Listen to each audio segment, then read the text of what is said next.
Okay. There's an image I have floating around in my head, and it's always attracted me. I think it's one of those things that, as a human being, when you see it, you immediately recognize it. You even attribute, unique powers to it, in a sense. What am I talking about? I'm talking about the pyramid. The pyramid. We always think of a pyramid as being four-sided, don't we?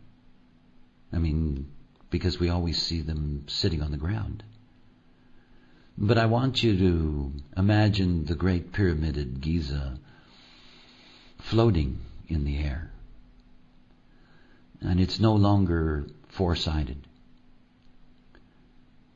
It's five-sided. And I don't want to suggest that consciousness crystals in that sense are geometrically perfect little pyramids. They're not. However, they're five-sided. And they are five-sided in the same way because they have to be. Because they have to be. Let's think about it for a moment. We were looking at our structure last week, and we were looking at the box, the four, and we were looking at this construct of the four. And that we saw that in the moment that the four is established, that the five, the subjective space, the illusion, if you will, emerges. But as you can see in this illustration, where each of the primary corners that establish the parameters of existence, that they each have their side, they each have their facet face.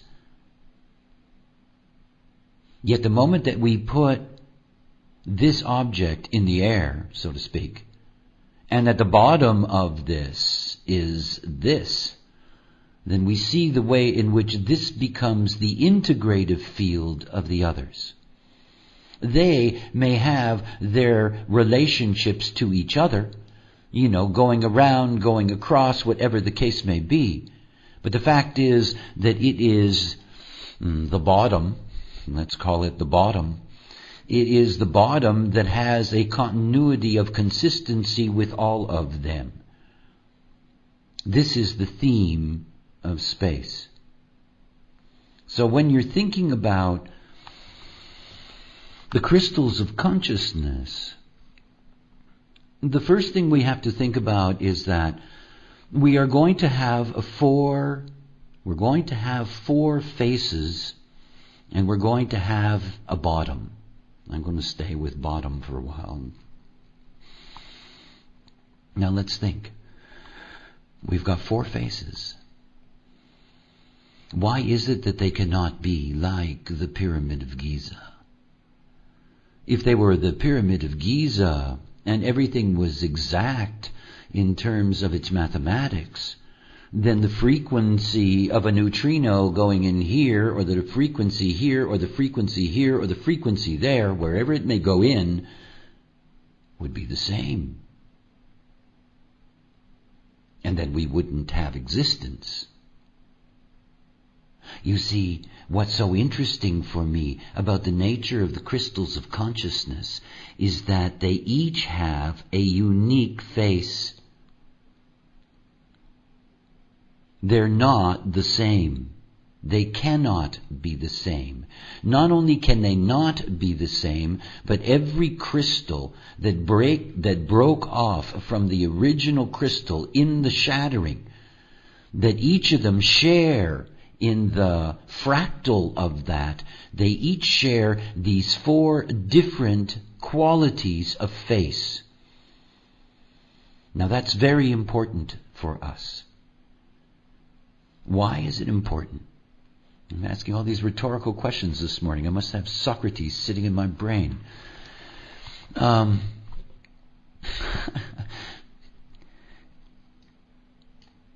It's all about frequency after all.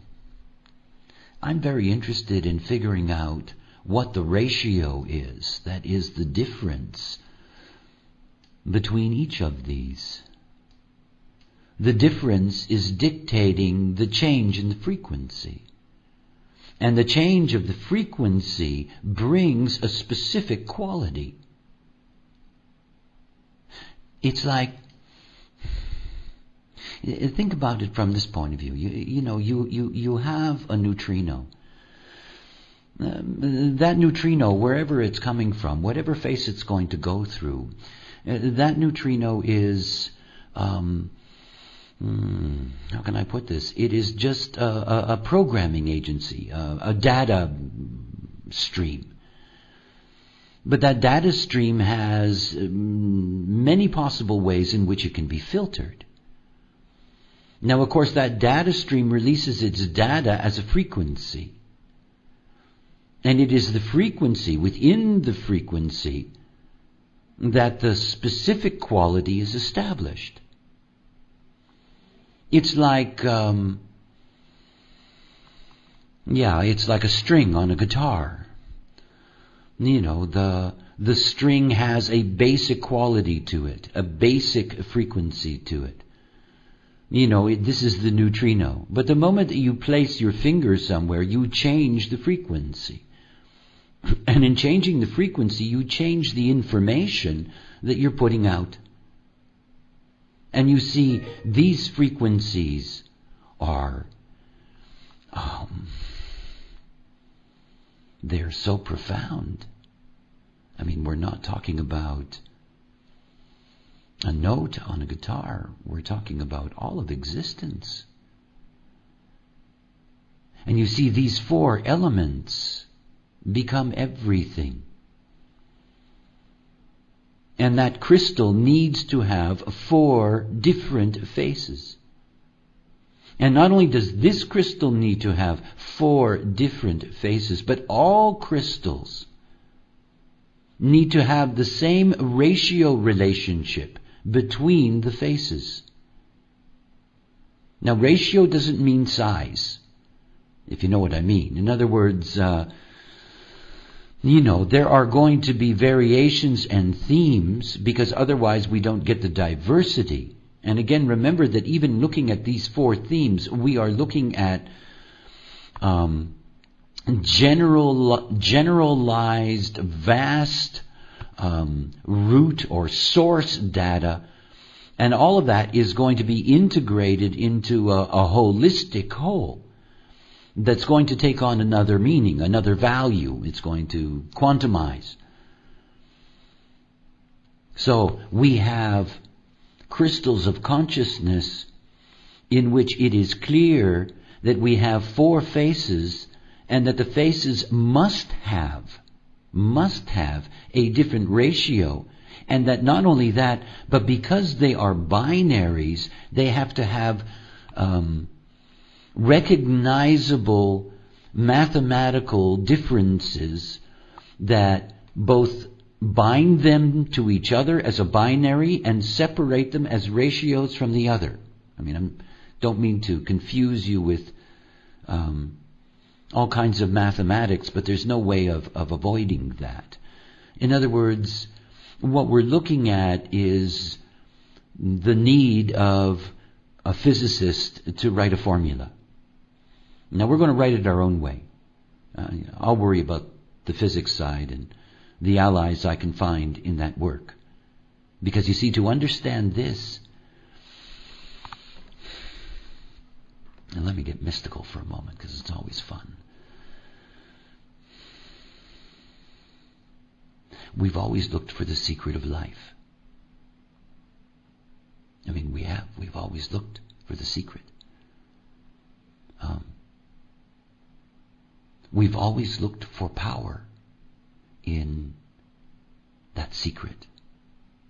The assumption that knowing the secret to life can be used as a tool to change life. You know, the old not-self magic. See, we all carry a base that's eternal. Our personality base. It's eternal. I mean, you've been carrying the same, as a incarnated force. Same personality crystal. Life after life. Same base. It permeates your whole being. It always has. And you see here, we are getting to the source of what it is. And at that very source is indeed a power. It is the power to tap into what is your uniqueness. Because the ultimate uniqueness of the personality, the ultimate uniqueness, is beyond the body. That's where tone is. We're on the outside of this crystal. We're not on the inside. We're not in the domain of the tone, where the frequencies are manipulated through the infrastructure of that particular crystal, which brings the uniqueness, creates the cognitive flesh and blood potential of human. No, you see, when you go to the base, you go to a transcendent place. I mean, like Elfrida's humor, We go to the place of God within us. I mean, we go to that place where we carry one of the primary instruments of existence. It's very profound in that way. And of course, the fact is that wherever you look in a body graph, you see nothing but bases, because that's what every calculation is. And ultimately, given I live long enough, there is a way, truly a way, to see the deepest archetype of what we are. That is the transcendent personality, separate from the body. In my work, for example, in rave psychology, I teach the relationship of the crystal to the body, because obviously it is our concern. To understand how to operate through the design crystal intelligence, to understand how to deal with the byproduct of the personality crystal and the dilemmas of the passenger, all within the body, all within the monopole's illusion. But if you think about your personality crystal and you truly understand how to bring together the formula of all the bases in the chart, what you're actually seeing is your transcendent spirit. Truly, it's quite something. I mean, your transcendent spirit. The personality, in essence, before it is personality, before it is a tool of the monopole for body.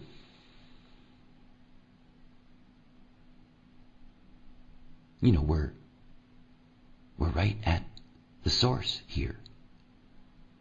We're like the physicists that are examining the Big Bang. We're right at the roots of existence. And it's all made possible by the beauty of the filtration system. I mean, that's what these crystals are, after all.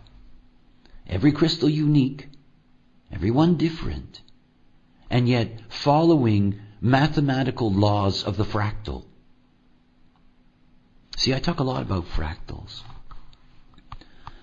And I don't necessarily know whether all of my students grasp that. I think a lot of them think of it in terms of the traditions of Eastern karma, that there are forces that you're going to meet and so forth and so on. I do not think of it in those terms, though I understand the associations. If you go back to the construct that I was given, that is a primary design crystal, a primary personality crystal, and they, in fact, the yang smashes into the yin, but nonetheless, however you want to look at that, they interact, and in their interacting is a shattering, what we call the explosion that we've given the name the Big Bang. Now think about the shattering. I mean, that is the thing that is the most important to grasp. It is one of my fantasies to create an animated film that would actually show the crystal shattering so that you could really see what is meant by a fractal. Unfortunately, it's still prohibitive to do these kind of things. See, when the crystal shatters, think about all the aspects. They all once fit together into that whole, which means that there are aspects that they were once connected to. You know, if you look at the 5 faces of the crystal, and you think about it before the Big Bang, those 5 faces were in fact connected to other faces. You know, it was all one. And it broke or shattered along fractal lines. So what you have is qualities of crystals, many different qualities, what I taught in the band too. And all of those qualities rooted on the fractal line out from the center. Every single, each, I should say, of the shattered primary crystals, they each had a center. And basically to understand the center is that if you could take the original primary design crystal and you could put a light through it, and you could take an image of the pattern that appears. Then if you took every single one of the crystals that were part of the shattering, and we're talking about numbers that are unimaginable to even try to imagine, to be able to imagine, to count. And you put the same light through all of them, they would all be different, except for one. Except for one. That's called the center. And it isn't in the physical center of the crystal. This is what creates specific fractal lines and depths of fractal geometry. In other words, if you could imagine that the center was like here, the fractal lines going in this direction of shattering are much longer and will involve many, many more aspects than the fractal line here. And so forth, going all the way out in the way in which the shattering takes place. My assumption is that if you were going through the center, what you would find is that there was 5 basic, fracture lines. And of course you end up with all of the different fractal possibilities that go out of it. The other thing is that as you move along that fractal going out, think just in simple terms. Let's say that on this fractal line, instead of talking about billions, let's say that there's 5 crystals. There are 5 personality crystals. And there are 5 personality crystals that are all on the same fractal line. Now imagine 15 billion years later that this one is in Joe and this one is in Harry. Well, I guarantee you that Harry and Joe have a connection to each other. They have a fractal connection to each other. And of course, these fractal connections don't come with the equipment of karma. In other words, everyone that you meet in your life, everyone that you meet in your life is on your fractal. These lines, they don't have 5, eh? Millions and millions and millions and millions. And of course what we'll get to see is that only certain fractals are human. Not all the fractal lines going out of the center are about human design crystals. They're not. I mean, there are so many,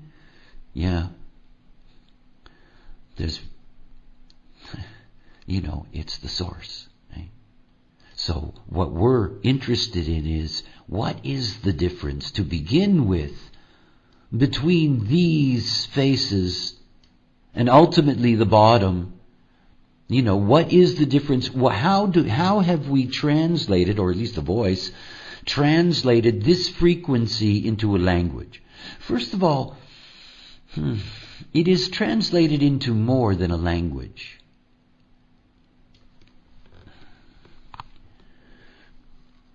One of the aspects of my encounter were visual elements. For example, I never heard the word rave. I saw it written. It was actually, when I say I saw it written, I don't mean I saw it written on a piece of paper. But I don't want to get into weird stuff. But anyway, I saw it written in the same way that the G Center, I saw it written. These symbols that you see, these symbols, along with juxtaposition, because it is a symbol that you don't get to see here, but of course is a very important symbol. That is, the juxtaposed symbol with the two triangles on top of each other, and the top being black and the bottom being white. A basic, a very, very stringent this and that. These 6 symbols together are a translation of the essential frequencies for all of existence, which I enjoy being able to say, because it's such a thing to say. I mean, these are the symbols. If there's ever going to be a mathematical formula of the way in which it works, these symbols are the formula in the terms of the language of the formula to describe this or that, whatever. It is more than that. They are in fact everything. They are language. They are they translate into the universal glyphs of everything of the written domain. Every symbol, every glyph that's ever been created by humanity is rooted in these 6 symbols. I mean, that's their root. And so they are, they are an essential formula. And what we're going to look at is, what language can we give to these symbols? How can we begin to put together, the story of what these faces, what these facets, what they're really about?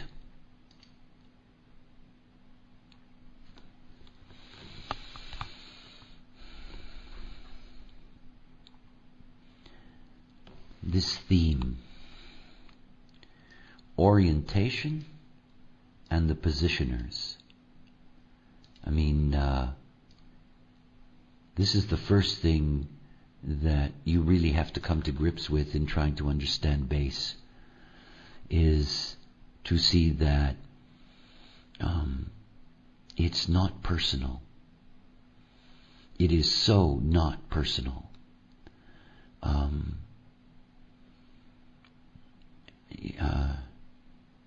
It's all about setting the framework or the stage upon which an illusion can emerge. The facet sets the stage for the potential of the tone to do its work. And of course we see in tone that this is the cognitive architecture, the interior of the crystal, literally the architecture, the physical architecture of the interior of the crystal is what tone is. Because of course that physical interior architecture is going to interfere with the neutrino frequency as it moves through. That is, it's going to change the frequency. It's going to alter it according to the architecture. It is that architecture that builds the foundation of the personal life. That's why we can read a design down to the tone. It doesn't do you any good to read a design according to bass, because it isn't about building a unique individual life. it isn't. It is about establishing the ingredients out of which that can be built. It sets the foundation. It sets the orientation. Very important word in understanding base. It orients everything. In other words, the positioners. Putting everything in its right position, orienting everything in order to establish the framework or the stage upon which existence can be built. This is the hand of God.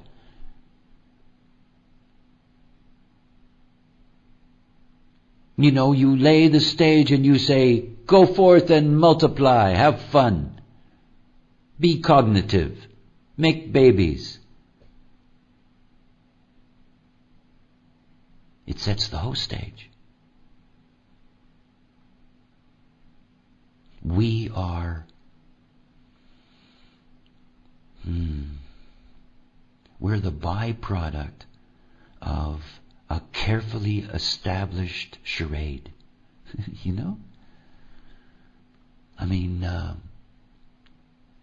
The ultimate illusion. Brought to you by the subjective. The whole stage is set. And when you think about it, because this is the thing that I find so fascinating about the way the program works. See, the program doesn't work on us. It works through everything. Because it is everything. We cannot separate some abstract base from the fact that in reality, the world is teeming with them. Teeming with them. And it is all of those facets, all of the 5 bases, alive in the world, in all things. Animate, inanimate, you name it. That is maintaining the stage upon which the life is all built. We carry this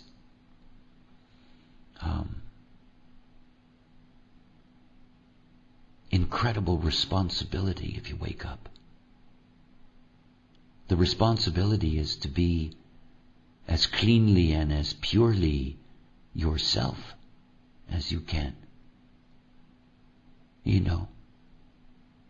To live out the possibility of uniqueness. It's what we're here for. And we cannot escape the stage itself. And we have to accept something about the stage.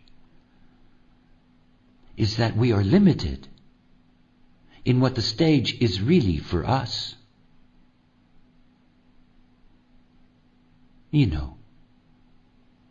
This is one of the things to see about spending 30, 40, 50, 60 lives carrying the same position, same orientation, same setup, different possibilities.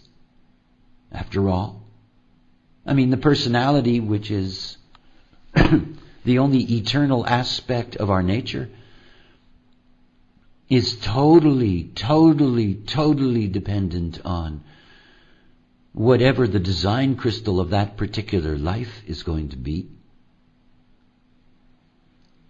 There are so many possibilities. And yet we have this transcendent theme that we, as unique beings, can offer to the whole. See, when somebody dies, we lose 5 pillars of existence, if you know what I mean. One of them, anyway.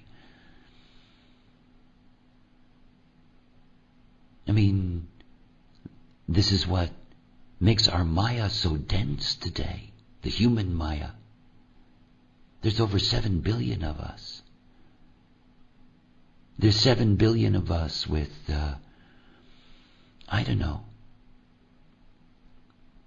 70 trillion base aspects.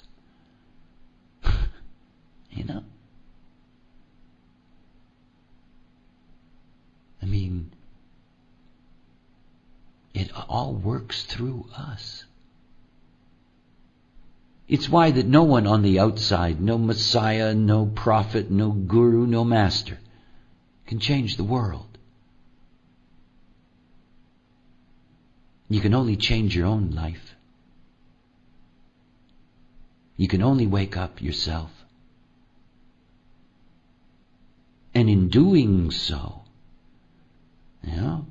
then you really demonstrate ultimately the full power of that uniqueness. Because you get to tap into this, transcendent source. Okay, so let me get out of my mystical rut here, and let's get down to business. Okay, let's start at the beginning. It's always good to start at the beginning. Let's talk about number one, the reactive, and the theme of movement. I love this symbol. It's one of my favorites. And of course, you notice that it is the, what would you call that? The obverse? I don't know how you would call that, but it is, these are the two same elements, but they're stacked differently. In juxtaposition, you can see the way in which they are stacked, clearly. But here, in movement, we have something different. I mean, when you look at this symbol, there is a sense of, turn it upside down and you've got yourself an hourglass, and things moving through. It is a yin-yang, the inverse, thank you. Well, I don't know. I don't know if it is the inverse. I don't know. We'll get to it, Jagrudi. There is an expression for that. This movement, think about the term that we're looking at. We're looking at a combination of movement and individuality. Movement and individuality. I'll say it again. I'm talking physics. Movement and individuality. No two objects can occupy the same place at the same time. It's just a basic law of physics on the surface.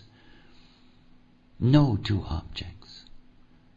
The second great law of the universe is that everything is moving. Always has. Existence is inseparable from movement.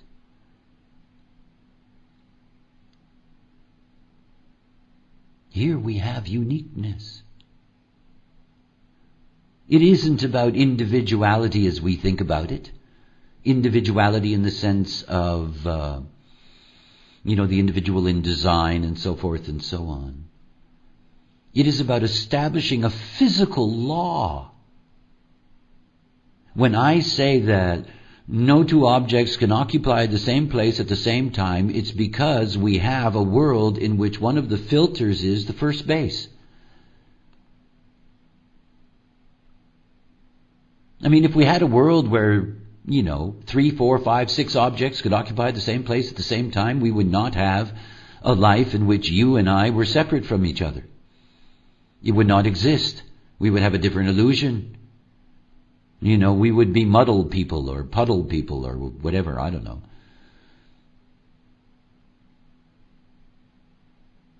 See, these are the forces of life moving through us. And it's not anymore thinking about it in psychological terms. I mean, after all, we live in a dense neutrino ocean. Dense neutrino ocean. I mean, it's so dense, it's beyond imagination.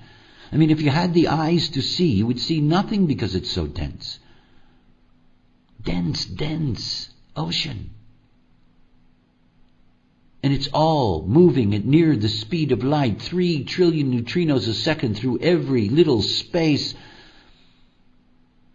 And all those base crystals filtering the ocean. And here we are in our illusion. And as it filters the ocean through the first base, it maintains the law of separateness. It maintains the law of no two objects can occupy the same place at the same time. And you can see here that this is the root upon which, when this frequency, goes ramming through here and goes into the tonal architecture, you can see the roots of the development of the unique being.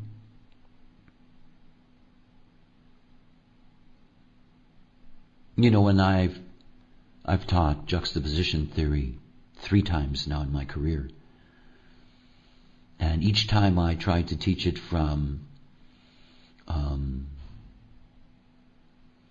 a philosophical perspective rather than from a pure physical perspective.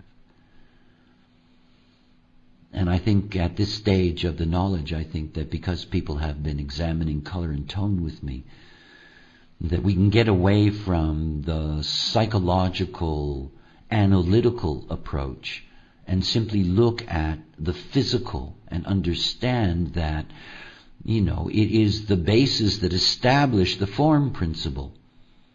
The form principle, you can see it already in the first base. You can see the establishment of the unique form, the root of the form principle. To create ultimately these forms by which the experiment of cognition can be lived out. And yet at this point, when we're talking about the base separate from tone and just seeing it in isolation, and we look at the first base, we are simply looking at a fundamental law, the law of our illusion, the law of the form principle in our illusion, that all things will be separate. That's the law. And you can see the separation. And this is not a juxtaposition separation in which there is a broad area, the bottoms meeting in that sense, a broad area in which these forces can meet and the quantum can take place. You see this very, very finite little point in here. What do you think this is about?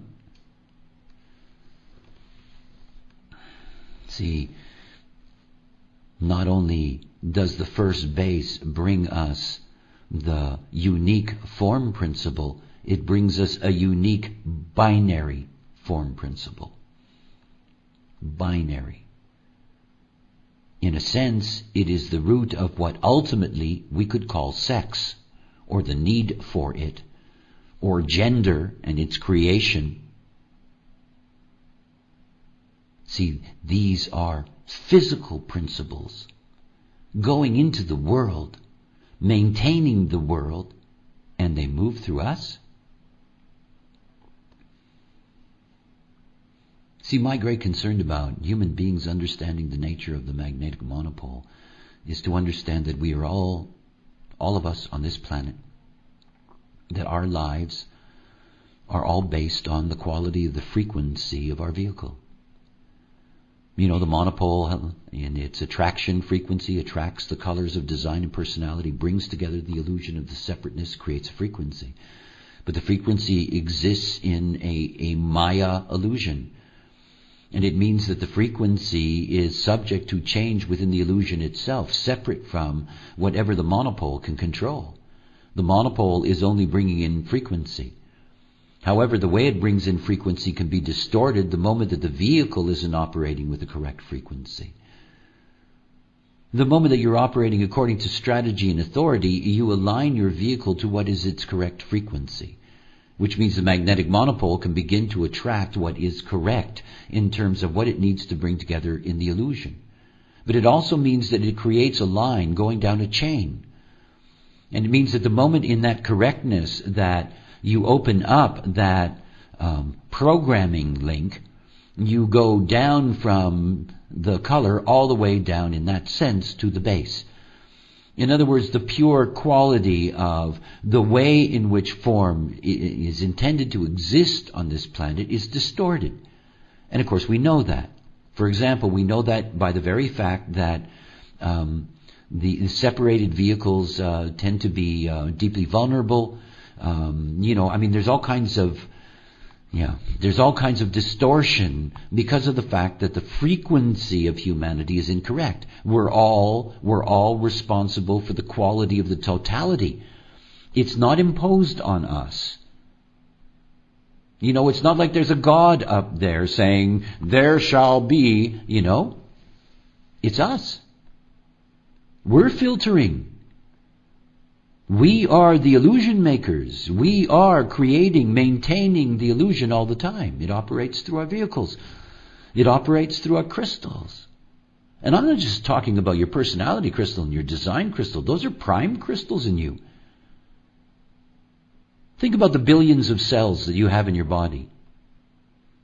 Each one has a design crystal with a base and a monopole. The level at which we maintain, it's us. It's why there's no, great cure from outside. It's such a joke. There is no outside. The outside is just a byproduct of us. You have to change us one by one. One by one. The reactive. Now you're really getting something. The reactive. This is perhaps the greatest of truths that can be revealed in base. Is the truth about the nature of being and the lie that we have choice. We don't. These forms, these separated forms are built to react in movement. React in movement, not act in movement. React in movement.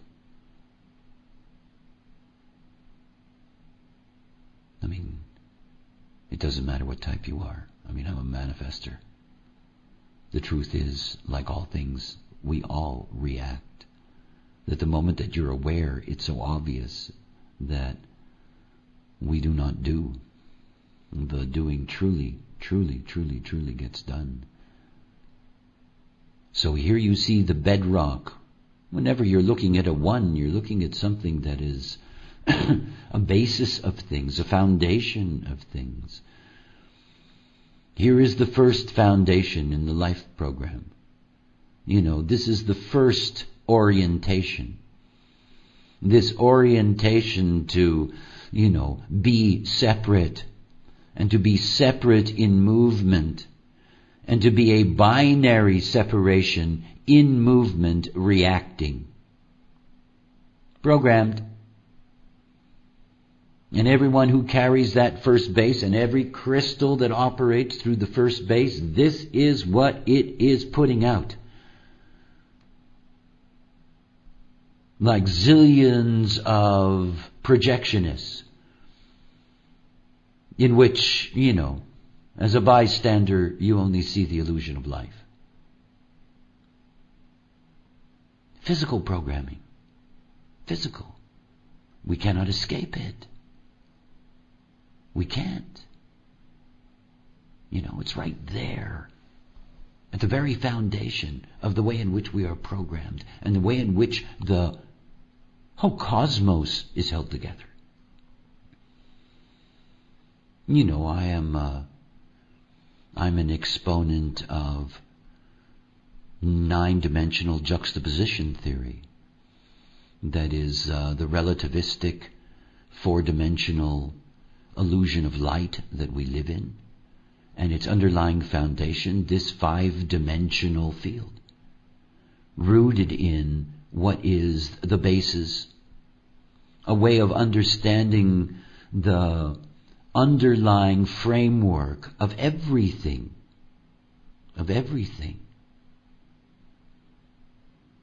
upon which lives out the relativistic process. Okay. If we move across, remember, we are going to see that ultimately in the formula that's established, that there is a specific quality of relationship between these two, though different, that binds them to the fact that they are polarities in the structure of the crystal itself. We're going to be able to say the same thing, by the way, or I'm going to say the same thing about the 3 and the 4. And again, you'll notice that it's not like you see that the evidence of that just simply visually. You do not. But here we come to perhaps one of the most fascinating areas that we're going to be able to look at in our work in base theory. That is evolution. And evolution and mind.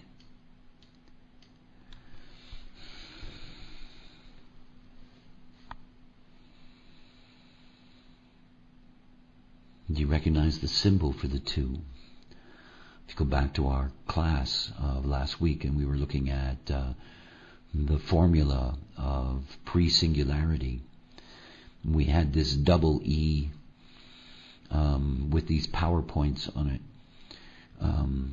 And this double E representing an extraordinary amount of just pure energy.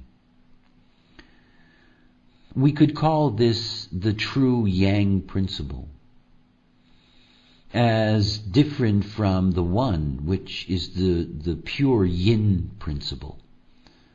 In other words, what binds them is their difference. Now, one of the things to understand, because of course we're looking at a totality, is that I'm doing the 1, 2 because I want to show you their difference. But the fact is that the relationships are quite different from what we would expect. In other words, we saw this in the drawing from last week. I don't have it in this graphing, so you can go back and reference it yourself. But you'll see, for example, that there's a special relationship, for example, between the 1, 4. They have this relationship with each other, this shared boundary, if you will. And there is a special relationship between these 2. And of course, here is where the brain's going to be built. So again, I want you to grasp that the actual affinities here are the 2 with the 3 and the 1 with the 4. There is not a natural affinity between the 1 and the 2, and yet in the frequencies, we're going to see that they have a bond to each other that is different than the bond that the 3 and the 4 have to each other. I mean, that will be very important anyway, get into all of that. I don't have enough time. Okay, so the mind.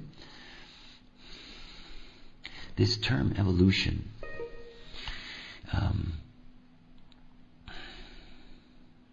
everything about the second base is to orient us towards the future. It's the way it works.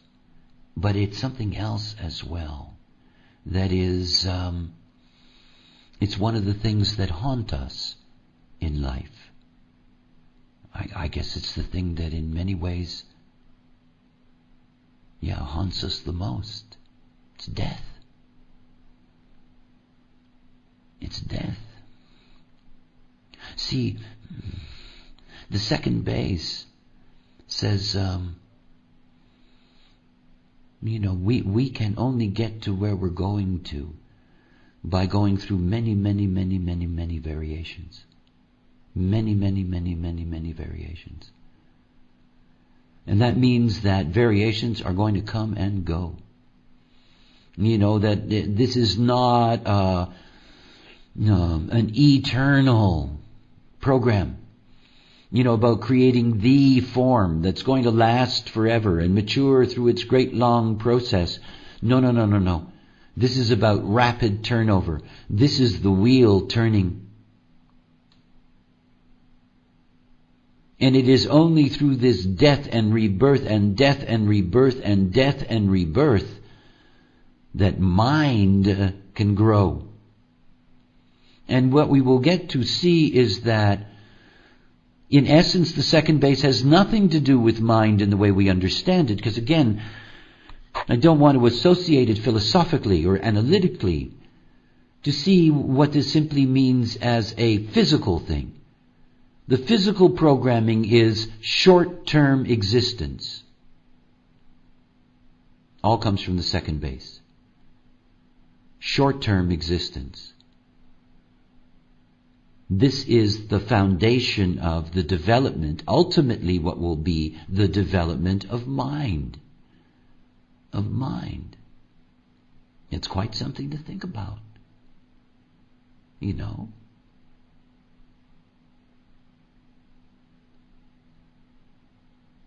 I mean,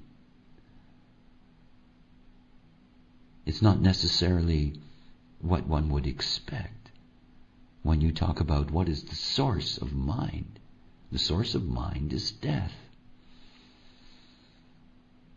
or terminality. Yeah.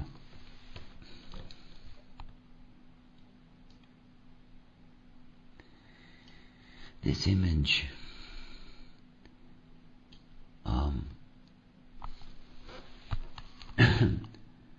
it is deeply, deeply dualistic. And here is the first place where you can see associations in terms of the oppositions. Again, oppositions in this sense. That is, it is clear that individuality is a binary. You know, you can see the binary parts of it. And you can also see that mind is a binary, not just a binary, but a distorted mirror, because the points are not exactly the same in them. You have a double point here and a single point here. What you're looking at here, and again, you have this binary, sorry for my drawing here, but you've got this binary split in the middle, and in having that binary split going down the middle, you have the two sides of mind. And of course, again, this is, it's the establishment of the dynamics necessary for illusion. You cannot operate illusion without the yin-yang, the this and that. This is juxtaposition theory. And the moment that you have this potential of this and that, everything else can get filled in. In other words, all the other possibilities are there. One of the most interesting things about the roots of mind is that mind is not a singularity. I mean, it isn't. It's not a singularity in the way in which body and ego are. They don't have obvious displays of duality. Not at all, in fact. Though you could suggest that these wings here on either side of this symbol are binary, but we'll see that in another context. There is a relationship, again, between these two, and that relationship, again, here you're going to see the binary quality is a very important theme. We are, a binary form type with a binary mental process. That binary mental process, when you're looking at the second base, you're looking at the root of left mind, right mind. You're looking at, all of these ways in which, the mind is impacted, and again, the fact of how difficult it is for mind ever to come to a single point, because even in the most steadfast mind with a single point of view, the fact is that all the other views are still there. I mean, you never get rid of them. The devil's argument is always in the corner. So here in the first two bases, we see the establishment of two separate binary tracks. Now again, we are not fully going to see mind until we see it in its relationship to body, nor will we fully see the form potential of individuality until we see it in relationship to the ego. And then, only then, can the glue that holds it all together emerge. The construct of personality, which, as long as you have a really good sense of humor, you're going to find hilarious, because there's nothing there. But that's another story. How fantastic it is. In each of us, these crystals, these bases. There's something else before I close for today. The entry and exits. Because I'm sure that many of you, ponder this. And there was somebody who asked me a question about, if it's going in, it must come out through a base. In other words, it goes in through a base, there must be an exit base. But in fact, that's not true.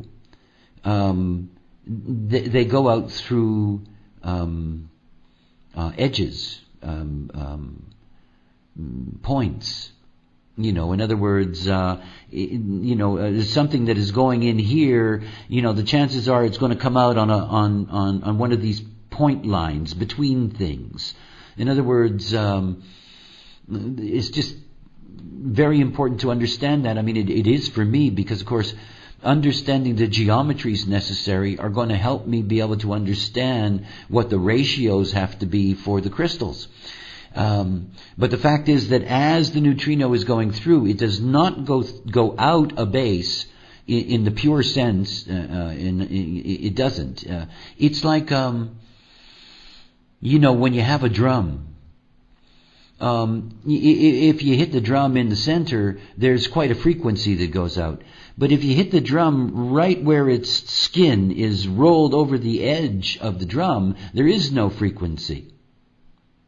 This is the place where the frequency is released from the tone underneath as the neutrino exits. And, there are exit points that exist within the crystal itself. I've been investigating online three-dimensional geometric software. Jeez, I tell you, that's quite a thing. I may have to go back to school or get really good allies who can grasp all of this. But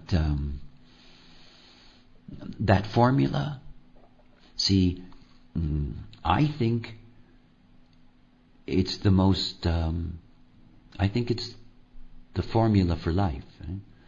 That is, if you can write a formula in which you can say that, one's relationship to two,